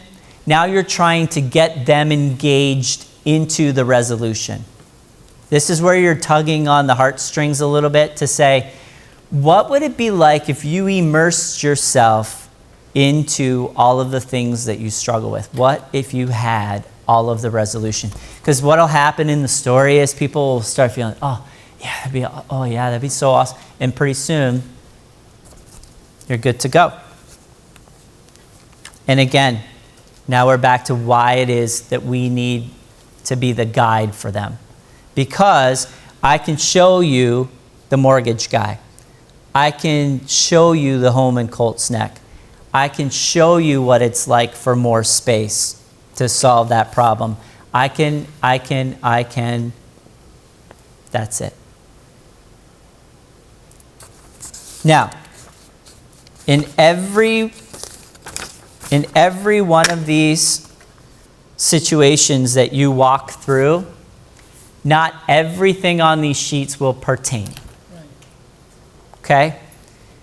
Don't try and force the fill in the blanks with something that can't be. Like in a listing presentation. We're not going to twist the knife. Okay? It's just not going to happen. Emotionally, though, you can still tag some of that stuff in the flavor of your writing. We are not done yet, by far. Okay? This is the start.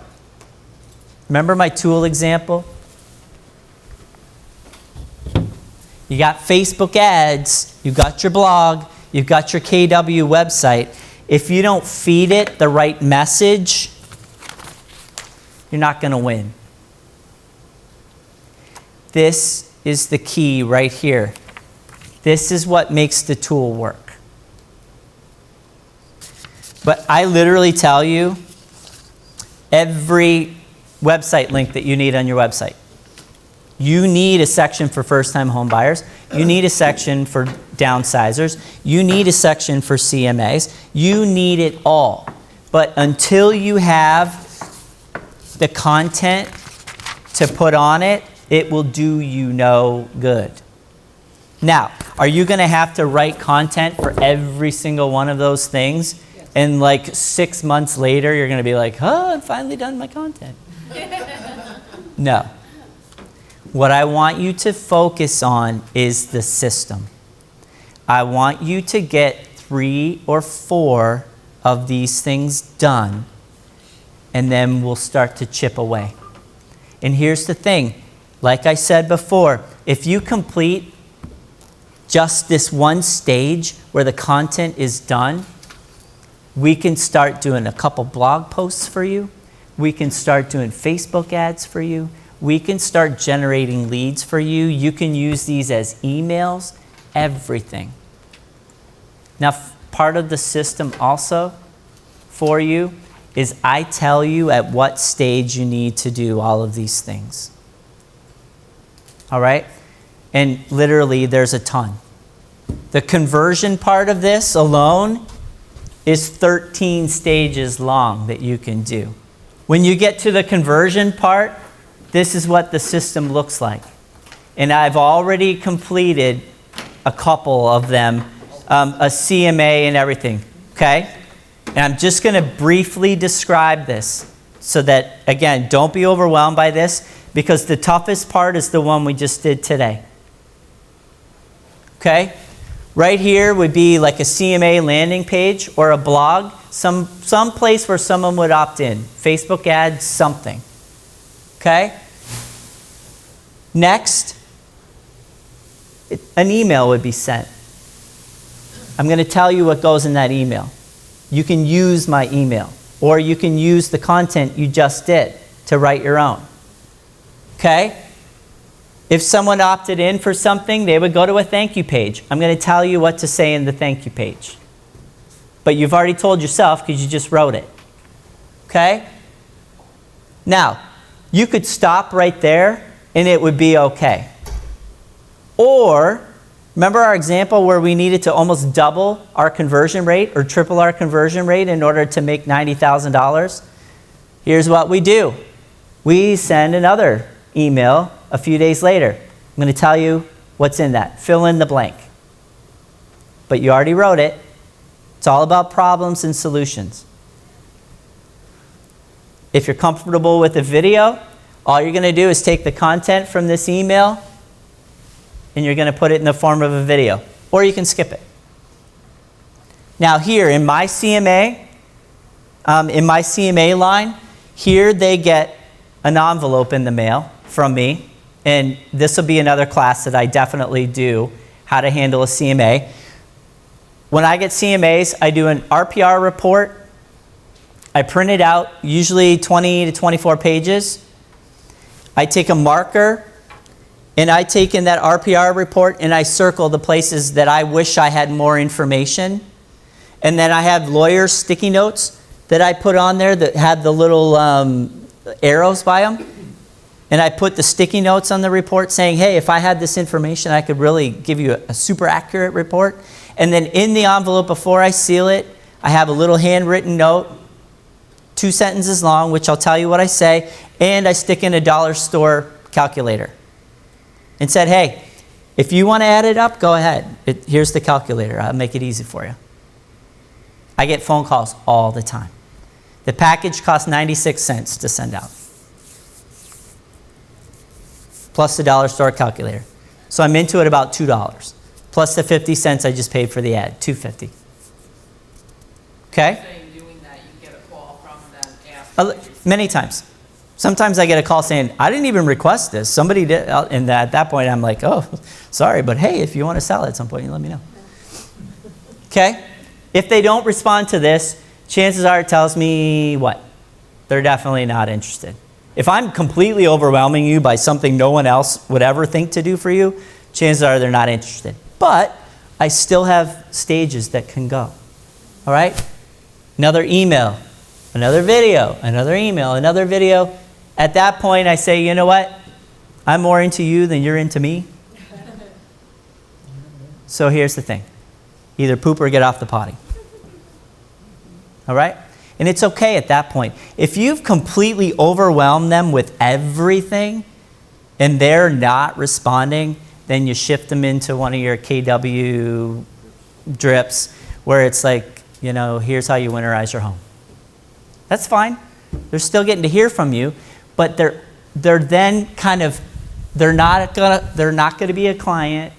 They're now outside into what I call an exit campaign, which still keeps them in the mix. Now, one of the most popular questions, this will be the last thing I cover, is what happens if somebody unsubscribes? Because most of the time you just have their email address, and we find it offensive if somebody doesn't want to hear from us anymore. Don't be offended. You want unsubscribes, because you know what they just told you? Don't waste your time with me anymore. I'm out. Good. Thank you. Because this is a lot of work. And I don't want to waste my time and money and effort trying to nurture you through something that's not going to happen. It's like that person you fell in love with, but they didn't love you, you know? It was hard to hear, but guess what?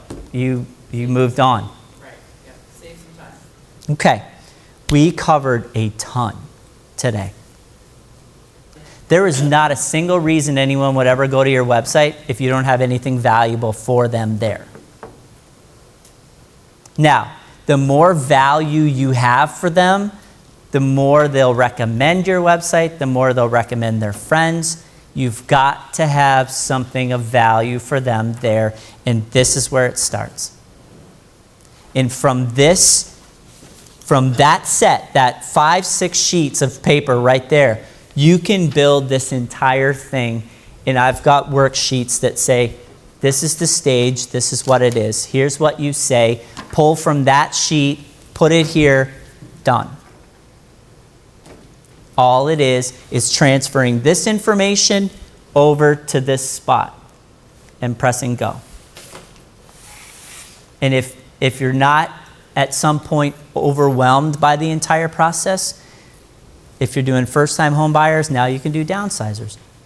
And you can do CMAs. And pretty soon you've got this thing that just works for you. And when you put out ads, your ads are going to go from $1.50 a piece to 25 cents a piece because you're going to get smart. I can't teach you how to do Facebook ads until I've taught you how to reach the people that are going to respond to Facebook ads.